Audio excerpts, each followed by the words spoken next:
Ever stop to think that Napoleon Bonaparte, I mean, this huge figure in European history, was actually from Corsica, an island that had, like, just been sold to France? Yeah, it's quite a starting point, isn't it? Especially for someone who'd end up reshaping, well, pretty much all of Europe. Right. And with the new Ridley Scott movie out, lots of people are probably looking for the real story, Yeah. you know? A solid understanding of the man himself. Uh-huh. And that's exactly what we're aiming for here. A proper deep dive. Exactly. We're digging into Napoleon's life, his impact, based on a really detailed historical overview we've looked at. It's amazing how much debate he still sparks. Hero. Villain. Something else entirely. Precisely. Was he this revolutionary hero, or maybe more of a ruthless dictator?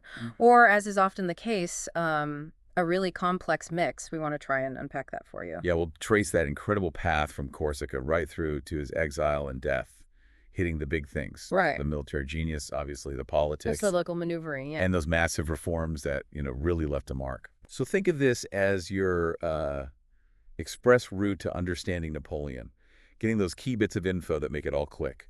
Okay, let's get into it. Let's do it. So, starting right at the beginning, he was born in Corsica, 1769. Okay. And what's really key here is Corsica had just been sold by Genoa to France, like the year before. Wow. Okay, so right from the start, his identity is tied up in this changing map. Exactly. That political flux shaped everything. And that Corsican identity, it was strong in young Napoleon, wasn't it?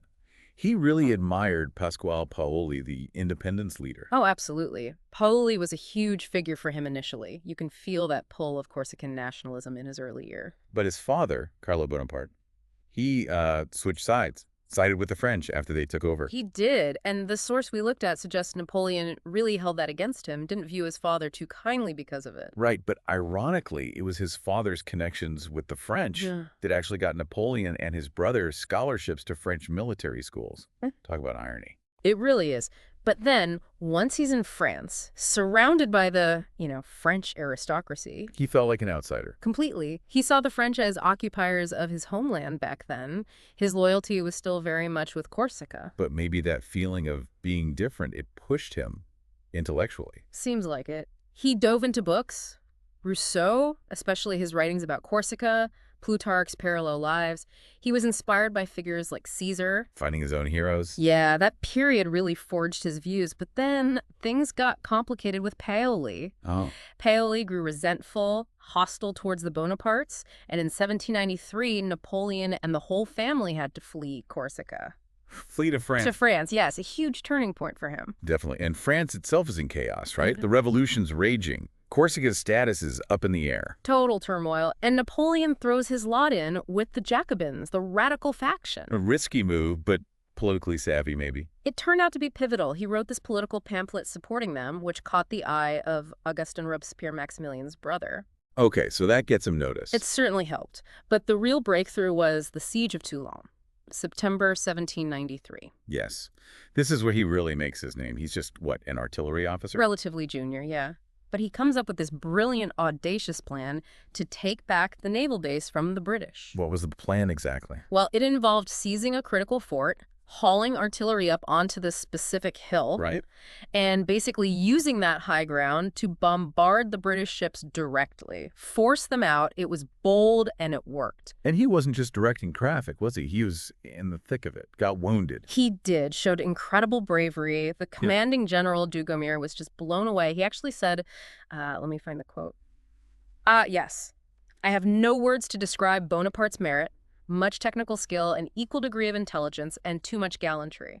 High praise. Napoleon is an amazing man. Wow. Exactly, and that victory, it gets him promoted to brigadier general. At age. It's just incredible. Meteoric. Okay, so that sets the stage.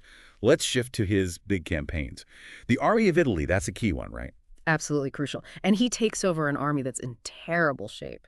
So? Demoralized, no discipline, lacking basic supplies, food, pay, just a mess. Okay, and this is where we see more than just the military guy. Mm-hmm. He knew how to motivate people. Oh, definitely. He gave these incredibly rousing speeches, hammered home that discipline was everything, condemned looting. But he made an exception for art. Ha, yes. Art was apparently fair game. The idea was to bring it back for this Grand Universal Museum in Paris. Which he temporarily named after himself, the Louvre. He did, but putting that aside, his military genius there was undeniable. Look at the Battle of Arcot. What was tactics like? Groundbreaking for the time. Super fast troop movements using different formations, surprise attacks. He kept the Austrians completely off balance. Okay. And then Egypt? Mm-hmm. 1798.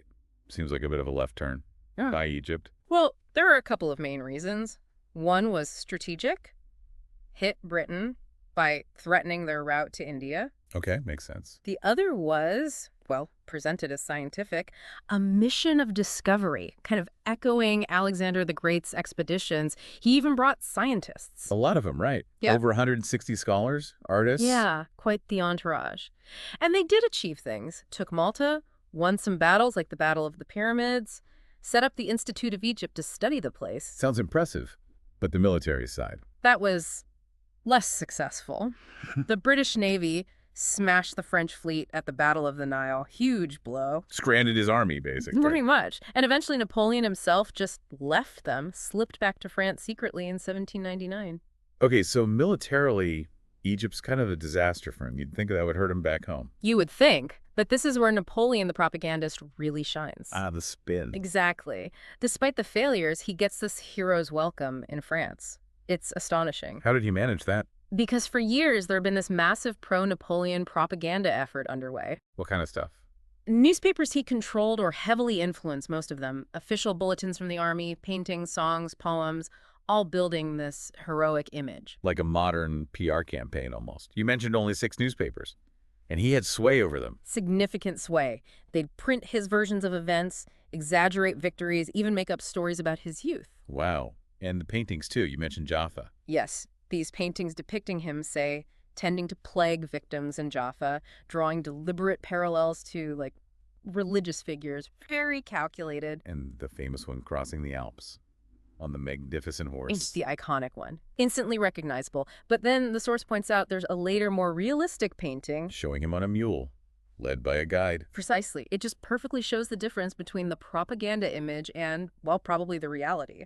So it was all about building this image, setting the stage for taking power. Which leads us straight to the coup. November 1799. France was unstable. The government, the Directory, was seen as corrupt. Right. Perfect timing for Napoleon. He orchestrates this coup, gets rid of the Directory, and sets up the consulate, with himself as first consul, the main man. But he needed legitimacy, right? So referendums. Yes. And this is where the numbers get interesting. The first one, 1800, on the new constitution. The official result, 99.9% support. 99.9? Come on. Exactly. Highly suspicious. And later research, particularly by historian Claude Langlois, showed massive fraud. So what was the real figure? Any idea? Probably closer to 50%. Still significant support, don't get me wrong, but nowhere near unanimous. The propaganda machine just inflated it wildly. And he did it again? Oh, yes. Like that. 1802, another referendum makes him consul for life. Again, inflated numbers. Then 1804, another one to become emperor. Same story. He really wanted that power. That quote, "Power is my mistress." I have worked too hard at her conquest to allow anyone to take her away from me. It says it all, doesn't it? It really does. But how did this square with the ideals of the French Revolution? Liberty, equality. Yeah. The things that kind of propelled him in the first place. The great contradiction. Because initially, some people did see him as a liberator, spreading those revolutionary ideas, especially in places like Italy. Right. You mentioned Ugo Foscolo calling him the liberator of peoples. And Beethoven? Beethoven, yeah. Famously dedicated his Third Symphony, the Eroica, to Napoleon. Saw him as this champion of democracy fighting tyranny. But that didn't last. Not at all. When Napoleon declared himself emperor, Beethoven supposedly flew into a rage and tore up the dedication page. Saw him as just another tyrant. So the image soured for some. And there were concrete actions that contradicted the revolution too, right? Definitely. He brought back slavery in the colonies in 1802, which the revolution had abolished. A huge step backward. And his views on women's rights were pretty regressive. He rolled back some of the gains women had made, plus freedom of the press, freedom of expression, severely restricted. Not very revolutionary. Hardly. And instead of setting up republics, he made his brothers kings in places like Spain, Naples, Westphalia. Installing his own dynasty? Pretty much. So yeah, very mixed picture when you measure him against revolutionary ideals. Okay, but the source was clear. There were also positive, lasting achievements, reforms. We should definitely cover those. Absolutely. And probably the most famous is the Napoleonic Code, 1804. The legal code. What was so important about it? It created this single, unified legal framework for France. It enshrined principles like equality before the law. Well, for men, anyway. Right. Important caveat. And it got rid of things like primogeniture, where only the eldest son inherits everything. It influenced legal systems across Europe, even the world. Still does. Okay, huge impact. What else? He finished off feudalism properly in France and the territories they controlled. It's a massive social and economic change. End of an era, really. And secularism. He made an agreement with the Pope, the Concordat of 1801, but it kept the church under state control. It guaranteed religious freedom but limited the church's political power. Separation of church and state, essentially. Or state control over church. More the latter, really. State dominance. Got it. And the economy. France had been struggling with hyperinflation. He tackled that head on. Established the Bank of France in 1800 that really helped stabilize the currency, get finances under control. And taxes. Nobility used to get away without paying much. He put a stop to that, introduced a much more modern, efficient, and importantly, fairer tax system. No more exemptions just because you were born noble. That must have been popular with some people. And unpopular with others. He also overhauled education, created a whole system, primary, secondary, elite high schools, the University of France. Ruthlessized it. Very much so. Centralized teacher training, recruitment, really aimed to professionalize education across the country. Regulated technical and military schools, too. And even practical things in Paris. Infrastructure. Yeah. Improvements to the water system, building better storehouses for food, new markets. He was a very effective administrator in many ways. Highly intelligent. So you see this administrator, this reformer, but then there's the relentless ambition that ultimately trips him up. Absolutely. That drive for power led to overreach. The continental system trying to blockade Britain economically was a key mistake. Because Russia wouldn't play ball. Exactly. Russia defied it, which led Napoleon to invade Russia in 1812, and that was just catastrophic. To retreat from Moscow. Legendary disaster. Devastating losses. It crippled his grand army. That led to the big defeat at the Battle of Leipzig in 1813. And his first exile. To Elba. To Elba, yes. 1814. But of course, Napoleon being Napoleon, that wasn't the end. The 100 Days. Yeah. His comeback in 1815. Dramatic return, rallied support. Yeah. But it all ended at Waterloo, June 1815. Final defeat. And this time, they made sure he wouldn't come back. No escape this time. Exiled to St. Helena, a tiny remote island way out in the South Atlantic. And he died there. Died there in 1821. Okay. Now, one last thing before we wrap up. The source brought up comparisons sometimes made between Napoleon and Hitler. It dismissed them, rightly so, but can you just clarify why that comparison doesn't really hold water? Sure. It's crucial to understand the nature of their actions and motivations. While Napoleon was certainly authoritarian, waged brutal wars with immense casualties. No question about that. His goals were primarily about political power, territory, French dominance. He didn't promote hatred against a specific religion or ethnic group in the way Hitler did. There wasn't that ideology of racial extermination. So different kinds of tyranny, different motivations. Very different. Napoleon wasn't systematically trying to wipe out entire populations based on race or religion. His violence, though vast, stemmed from ambition and warfare, not genocide. Right. Okay, that's a really important distinction. So let's try and pull all these threads together. What are the main takeaways of this deep dive? I think the biggest thing is just how complex and contradictory he was. You can't easily label him. I'm feeling on. He was this engine of progressive reform in some ways, the code, ending feudalism, modernizing administration.